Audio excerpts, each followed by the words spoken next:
Terengganu கிமாமானில் 5 வயது சிறுவன் Rambutan பழக்கொட்டை தொண்டையில் சிக்கி பரிதாபமாக உயிரிழந்தான். வீட்டில் 6 வயது அக்காள் பழத்தை உரித்து கொடுக்க அவனும் மகிழ்ச்சியாக உண்டு கொண்டிருந்த போது அத்துயரம் நிகழ்ந்தது. சிறுவனின் குரல் திடீரென மாறியதால் குடும்பத்தினர் அவசரமாக கிமாமான் மருத்துவமனைக்கு அழைத்துச் சென்றனர். ஆனால் சிகிச்சை பலனின்றி அவன் உயிரிழந்ததாக மருத்துவர்கள் அறிவித்தனர். தொண்டையில் சிக்கிய ரம்புத்தான் கொட்டையால் மூச்சு திணறி மரணம் ஏற்பட்டது சவப்பரிசோதனையில் உறுதி செய்யப்பட்டது. விதை அல்லது கொட்டையுள்ள பழங்களை சிறுவர்களுக்கு கொடுக்கும் போது பெற்றோர் மிகுந்த கவனத்துடன் இருக்க வேண்டும் என எச்சரிக்கை விடுக்கப்பட்டுள்ளது.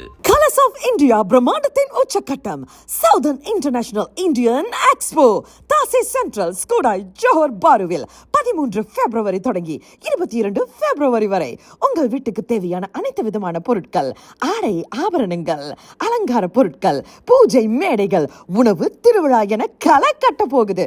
குடும்பத்தோட வாங்க, மகிழ்ச்சியா போவீங்க. 80% விழுக்காடும் காத்துக்கிட்டு இருக்கு. மறந்துடாதீங்க, சவுதர்ன் இன்டர்நேஷனல் இந்தியன் எக்ஸ்போ இவ்வாண்டின் மாபெரும் expo. Big sale, big discount.